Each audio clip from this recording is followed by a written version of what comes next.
Hey guys, mcfixit here. We're working on a 2002 Town and Country, having some issues with the power steering reservoir. So this is what it sounds like when you start up the car.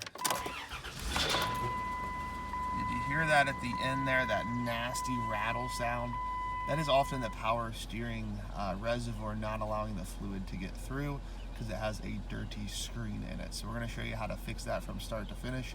Also, a lot of times when you're turning the car, and yeah, you hear it, that's not right. A lot of times it can be the pump, but most of the time it is the reservoir, and so I'm going to show you how to get that fixed in just a few minutes. Here are the tools that you're going to need for this project. You will need a new reservoir, and that's links in the description. You're going to need ATF4 transmission fluid. You're going to need an 8mm with some extensions with a socket, a magnetic tray to keep those bolts on, some paper towels, and or a bunch of cloth rags. You will want something to put the transmission fluid in that comes out of that reservoir for the power steering, and so you can also use a bottle as well. I'll show you a little trick with the return valve. You'll want safety glasses, gloves, and again something to get that out with, so that works really well. That turkey baster, I've been using it for a long time. And then also some pliers of some sort to go ahead and get those brackets off the in valve and return valve on the power steering pump or power steering reservoir.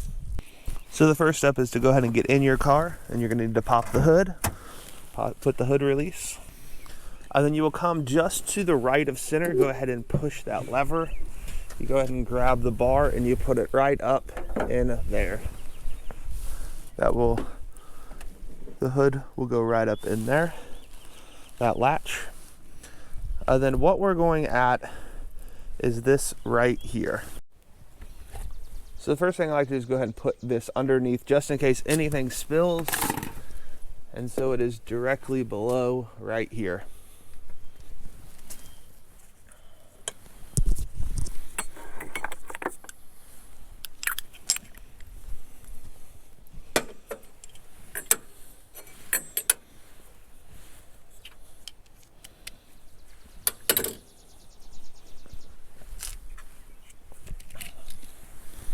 Put your safety glasses on, make sure you got your gloves on as well.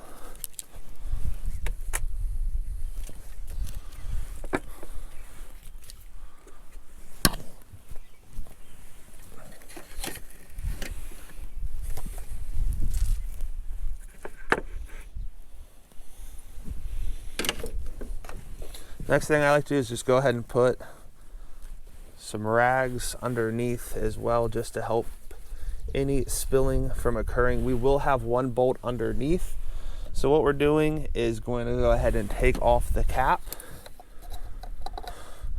put it someplace you can remember, but the new one does come with one, so I would probably just use that anyways. And then get your bottle ready,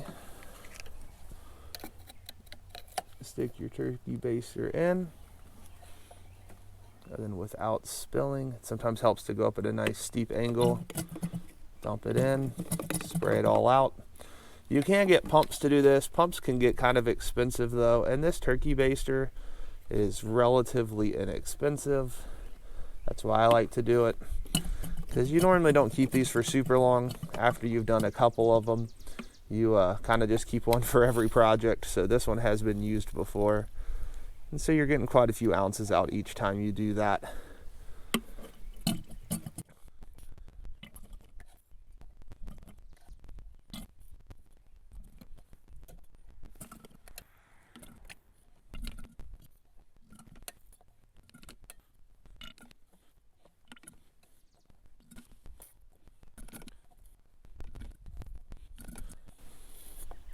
So as you start to get to the end, you'll notice that there's a lot less coming out each time, and your bottle is getting pretty full.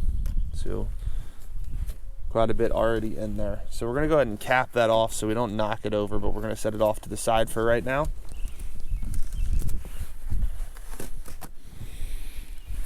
And I go ahead, anything you kind of spilled a little bit on, go ahead and wipe it up.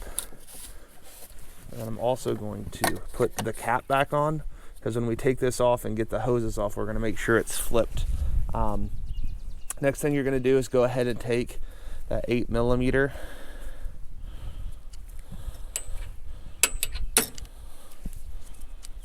Take that 8mm socket, make sure it's in reverse, and go ahead and put it on.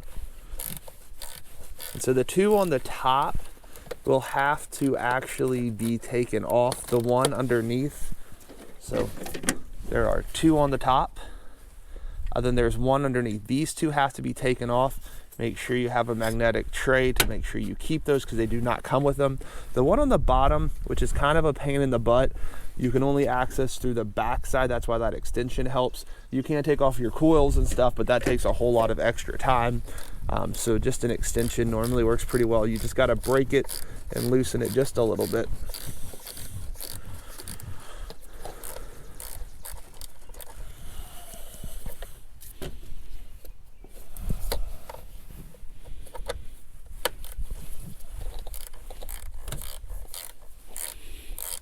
And sometimes with these bolts, you do have to put a little bit of pressure on the side because they won't want to come up sometimes. So there's one. They are a little long. They're not really short, which is not a bad thing, but that's just how they run.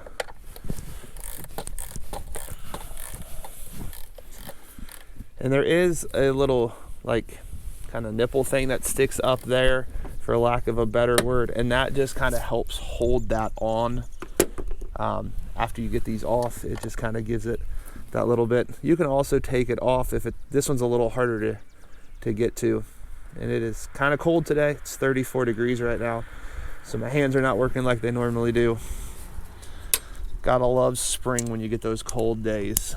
So I kind of would remove this so you can look down and see where the back of this bolt is.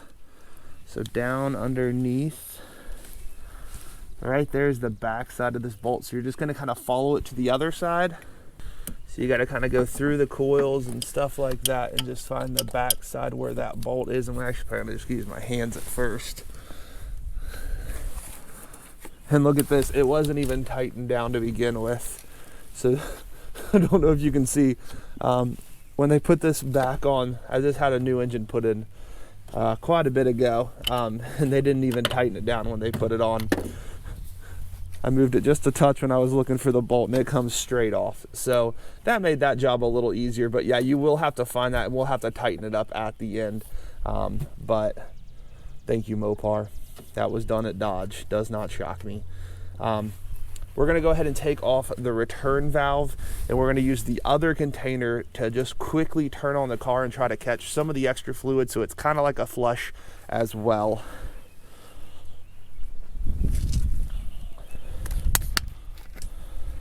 So go ahead and get your next bottle, and we're going to again kind of cover this the best that we can.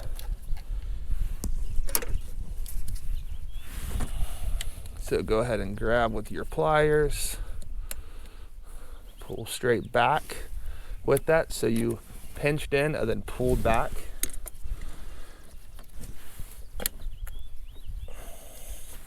This is where you want your bottle to be pretty much ready to go. It shouldn't spill too much, but it may spill some out. Okay, so not too bad. So I kind of put that off to the side, and I kind of pushed it down a little bit, so hopefully when this happens, and it didn't do too much because we already took most of it out of there. So I'm going to go ahead and start the car up. You can see it dripping down in just a little bit, and we're going to try to fill that up a little bit to get some of that through, but you do have to be careful not to do too much. So I'll turn it on just for a few seconds and turn the steering wheel back and forth a couple of times really quickly.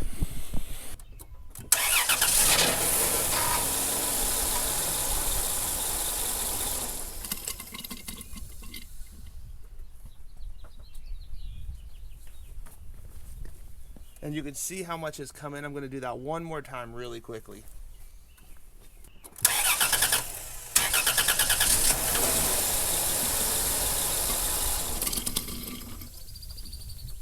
And so it's filled it up even more. The next thing is to go ahead and get this back clip off as well.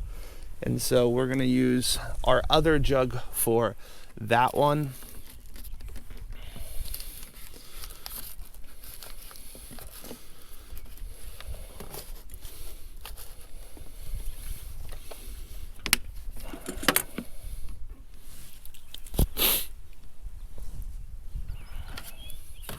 Same concept, you're gonna go ahead and put it around it.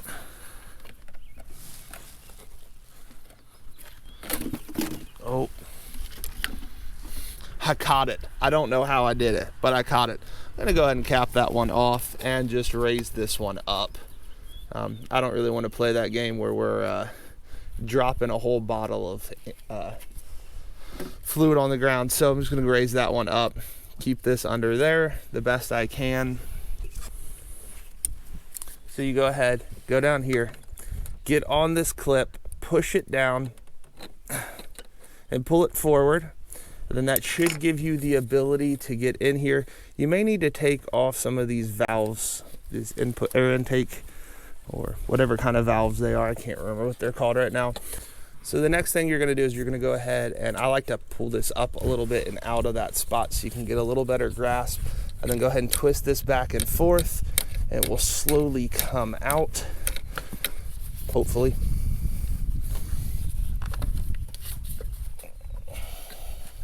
There it goes.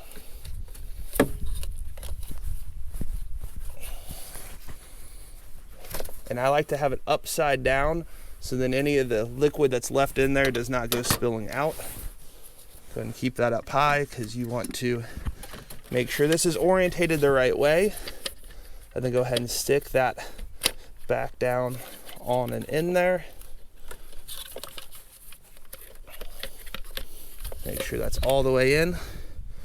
And you can go ahead and take your pliers again, squeeze them down, bring it forward, and bring it back into the same place it was before.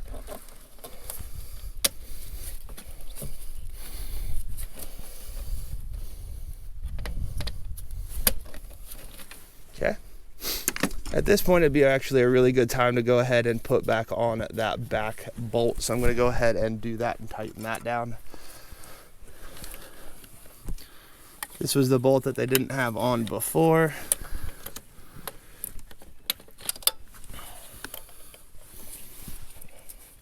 Make sure you're tightening down. And you don't have to do much, just a couple of turns. And we can go ahead and slide on the return one. And then we will go ahead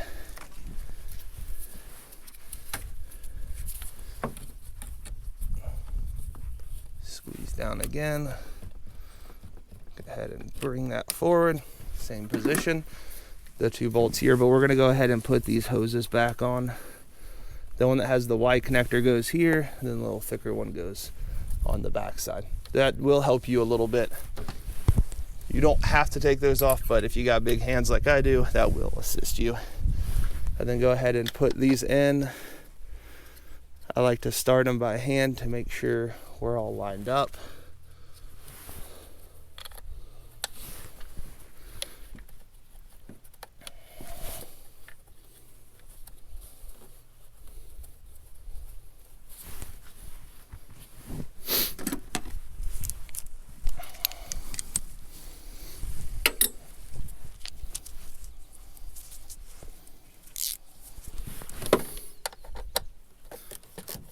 Then I like to go ahead and just do a couple of rotations. Actually, you don't even need this yet. Just do it by hand at first.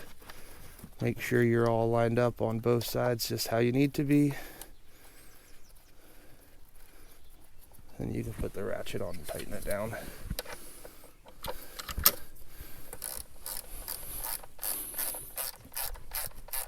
This is all plastic, so just hand tighten. Do not torque down on it at all. You will end up breaking it. And then you got another trip to the store to go buy another part, so just don't do that. Yeah, this one's being a booger. It's only wanting me to hand tighten it. Like literally hand tighten. I'm gonna put it on there and do just a touch more. There it goes. Not a ton of room to work in these Dodges. The other thing mine did not have before was this little clip. It had broke off years ago. So this is something you will want to go ahead and put these back in. So yours may have had that at the beginning of the video. Obviously mine did not, because it was broken And so the next thing we're going to do is go ahead and add fluid to the reservoir. Okay, now we're going to go ahead and add the ATF4 fluid. I do want to show you the old one really quick. I'm only going to put it at this angle because I don't want anything extra to spill out. Here's the add, here's the fill range. We're going to go to the fill range quite a few different times, start the car up, move it around a little bit, the steering wheel, make sure we're all good. Each time we are going to want to make sure that cap is on. So funnels help a lot. Keeps your spilling down. Go ahead and open ATF4. Only use new, don't reuse what you did. But a good kind of rule of thumb, whatever you put in, whatever you took out is essentially what you're going to probably be putting back in. The amount, not the same fluid. So you can start to see that getting full. You can actually see it quite well on there. Not certain if you can see because there's no dirt on the lines, but it is right where it needs to be. I'm going to go ahead and put it all the way up to that top line, because we are gonna, it needs some in the system, so we will definitely use that. Go ahead and pull this out each time before you start it up and move it around.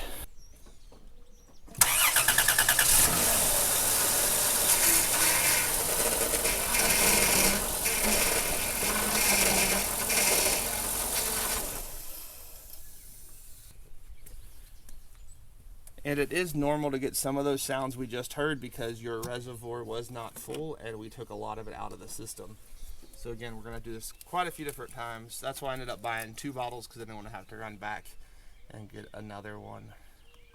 So as we fill this up, you'll be able to see it again.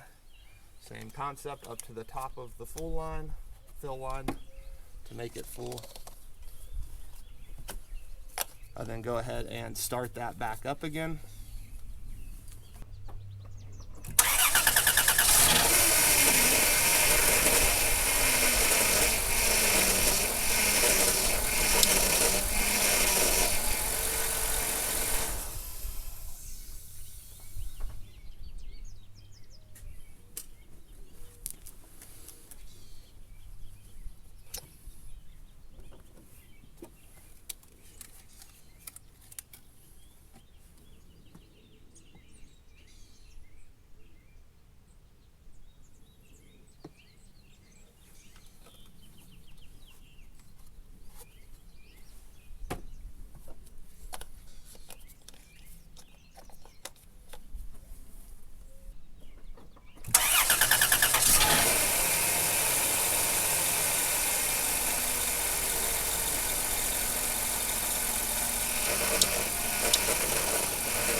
So after you've done this 4 to 5 different times, go ahead and run it for a short trip just around the block or through the country or through wherever you live, normal roads you go on, and just go ahead and test to make sure it worked. Now that we have it fixed, let's go ahead and see if it works. And it did it this time. I drove around the block the whole way, and everything seemed to be working just how it should. And so that simple fix will help you guys out, I hope. Please like and subscribe if this was helpful. Comment if you have any questions or thoughts.